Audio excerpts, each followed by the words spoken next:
Obama to all Americans, this country owes me a debt of gratitude. By Gary Mayer for USA Politics Today. Prior to Obama, President Jimmy Carter held the title of worst president ever to serve our nation. Of course, after 8 years in office, there's no question Obama, hands down, has more than achieved that award. In fact, so much so many Americans now think of Obama as the worst president ever. Even President Trump said Obama will go down as perhaps the worst president ever in the history of the United States. Trump should know, after all, he's the one who's left cleaning up all the messes and disasters that Obama left. Lord knows that's going to take some time. Besides Obamacare, Obama's messes also include the millions of illegal immigrants that flooded our nation because he ignored our immigration laws and our Constitution. Add to that the millions of dollars he approved and spent on sanctuary cities, which supported illegals with our hard-earned tax dollars. President Obama does not see it that way, and in fact immediately began drawing a distinction between his leadership, quote, and President Donald Trump even before our current president took office. This flies in the face of the time-honored tradition of not criticizing the incoming president, especially on foreign soil. He believes America owes him a great debt. Yes, that's the largest national debt ever. Even though Obama promised to reduce our debt, he did the exact opposite. Obama added more national debt than all the previous presidents combined. Add to that, Obama left our military as one of the weakest and most depleted in history. By doing so, he put our national security at risk. He even forced out many of those in the military at top positions because they didn't agree with his narrative, which was we were winning the war. You might say because of Obama's stupidity and foolishness for pulling out of Iraq, he helped create the vacuum that led to the creation of ISIS, or what he called the JV team. Just think where we'd be if he hadn't done that. Yet Barack Obama, just this month on foreign soil, for the meager price of $400,000, said America now lacks the leadership he gave America, and that we will soon yearn for that steady hand that once gave us such a great advantage in the world. Speaking at the end of a 10-day tour of the Southeast Asian country, where he spent part of his childhood, Mr. Obama drew a sharp contrast to Mr. Trump's America First philosophy.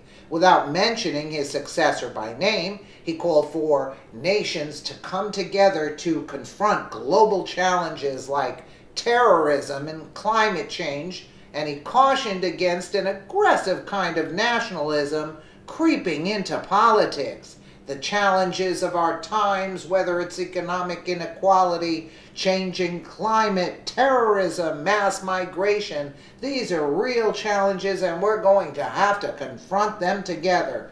Well, he had 8 years. What did he do? Now we're going to confront them with him? Well, when it comes to fighting terrorism, this is what Trump no doubt thinks of Obama's,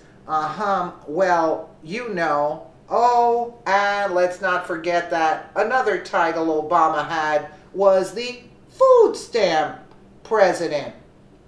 That was due to all of his fabulous regulations and restrictions he passed on to businesses that pretty much strangled any economic growth during his 8 years in office. His policies were a complete failure and caused millions of jobs to be lost and millions of Americans to be unemployed. Of course, when many Americans couldn't find work, they just stopped looking for jobs. So his administration just stopped counting them in the unemployment numbers. Oh well, go figure. Yes, we owe him such a debt of what? He could also talk on and on about the biggest racial divide that Obama caused that hasn't been, since the Civil War days. But let's not even go there. Enough has already been said about hashtag Black Lives Matter to cause enough of us to vomit. In addition to all of just these disasters, Obama even decided to stay around in Washington, D.C. He probably wanted to ensure his little liberal friends in Hollywood he was still protecting their interests and still protecting his wonderful signature token of a mess, Obamacare. After all, Obama wants to ensure that little beauty stays around, even if it is still one of the big disasters for Americans and his only accomplishment. But never mind that. He's the worst president ever. Obama still thinks America owes him a debt of gratitude, and this has been going on for years. Probably the worst example, though, was during Barack Obama's final press conference, when he spent a majority of the time patting himself on the back. It was laughable, really. Did you see it? Obama told a room full of reporters that after 8 years of his presidency, the United States is stronger, in better shape, and more respected across the world than ever before.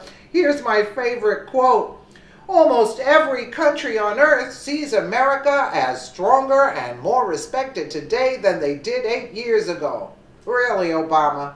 Compiling a list of reasons why Barack Obama is a terrible president seems like a project for a book rather than a column, but I am sure many of you agree Trump is right.